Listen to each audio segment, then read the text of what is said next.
Hello everyone, and welcome. In this presentation, we'll explore a business negotiation scenario in Thailand, focusing on the cross-cultural communication challenges that arise when foreign companies engage with Thai businesses. We'll also discuss a communication plan tailored to overcome these challenges and ensure successful collaboration. Let's dive right in. Let's imagine a scenario. An American tech company is looking to expand its operations into Thailand and is in the process of negotiating a partnership with a Thai telecommunications firm. The American team is accustomed to straightforward, direct negotiations, whereas the Thai team places high value on relationship building, respect for hierarchy, and indirect communication. These contrasting styles could lead to misunderstandings, if not managed carefully. In the next few minutes, I'll show you how we can develop a communication strategy to navigate these cultural differences and ensure a smooth negotiation process. Before crafting our communication plan, let's first analyze the key cultural dimensions that influence negotiations in Thailand. 1. Indirect communication. In Thai culture, communication tends to be more subtle and indirect. Thais prefer to avoid open conflict and confrontation. Rather than directly disagreeing, they might offer alternatives or use silence as a sign of disagreement. This can be a challenge for foreigners, especially those from cultures that favor directness, like the US. 2. Respect for hierarchy. Hierarchy is deeply embedded in Thai culture. Respecting seniority is essential, both in the way people speak to one another and in the decision-making process. This is why addressing senior figures properly, using respectful language and titles, is key to building trust and rapport in a negotiation. 3. Building relationships. Thai people place great importance on establishing trust and relationships. Before entering formal business discussions, negotiations might seem slow to outsiders, but they are simply laying the foundation for long-term success. Meetings often begin with small talk, and personal connections are often prioritized over immediate business matters. 4.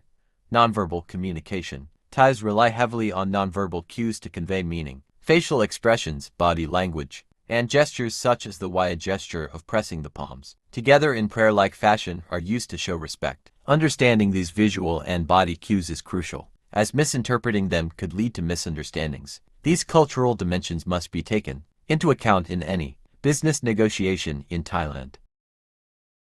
Now that we've identified the key cultural elements, let's develop a communication plan that addresses these aspects. 1. Goals of communication. The primary goals of our communication strategy should be building trust between both teams, especially by showing respect for Thai cultural norms, ensuring that both teams feel understood, and that there's a shared vision for the business partnership, avoiding misunderstandings by adjusting expectations and communication styles. 2.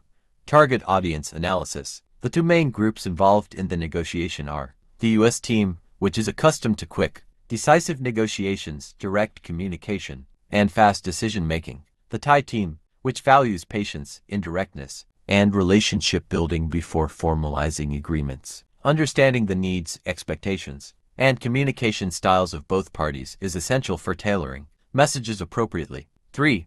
Key messages and adaptation for Thai culture. The key messages for the negotiation should focus on mutual benefits and long-term collaboration. Thais value relationships, so the message should emphasize how the partnership will help both companies grow and succeed together. Respect for Thai traditions. Acknowledge the cultural norms, such as the importance of hierarchy and indirect communication, to show cultural sensitivity. Diplomacy in disagreements. If a disagreement arises, avoid open confrontation. Instead of saying no outright, try offering alternatives or postponing a decision. 4. Communication channels and tactics. Formal channels. Initial discussions should take place in a formal setting, such as meetings or video calls. This shows respect for the hierarchy and helps establish professional boundaries. Informal channels. After initial talks, consider informal settings such as shared meals or after-hours social events. This can help build trust and break the ice, as Thai business culture places significant weight on personal relationships. Nonverbal communication. Pay attention to the why and other subtle cues. Maintain a calm and respectful demeanor throughout. 5. Potential barriers and solutions. Indirect communication style. A barrier could be the indirectness of the Thai team. They may not express dissatisfaction directly, which could be misinterpreted by the US team. Solution. Encourage open-ended questions and look for nonverbal cues to gauge the mood or discomfort. Solution: be patient, allow extra time for informal interactions, and build rapport before diving into business matters. 6.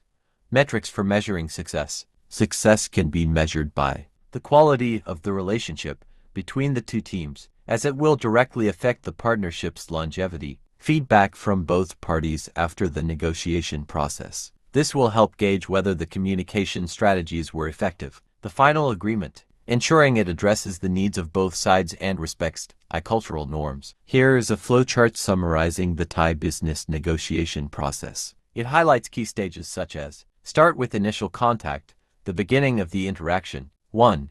Relationship building, fostering trust and rapport before engaging in business matters. 2. Respecting hierarchy, acknowledging and respecting the status of individuals involved. 3. Indirect communication, using subtle and polite ways to communicate. 4. Direct versus indirect discussion, balancing both approaches, with indirect methods taking precedence. 5.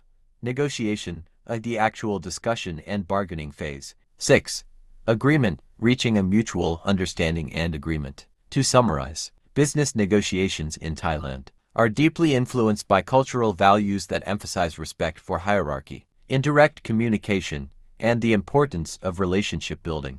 In Thai culture, establishing trust and personal rapport is often considered more important than jumping straight into business discussions. This means that negotiations are not just about the deal itself, but also about the process of getting to know and building a relationship with the other party. Whether you're negotiating a business deal, managing a multicultural team, or simply working in Thailand, understanding and adapting to the local cultural values is key to achieving success. By recognizing the importance of hierarchy, indirect communication, and relationship building, you can approach any situation with cultural sensitivity and establish a foundation of trust and respect. Thank you for watching.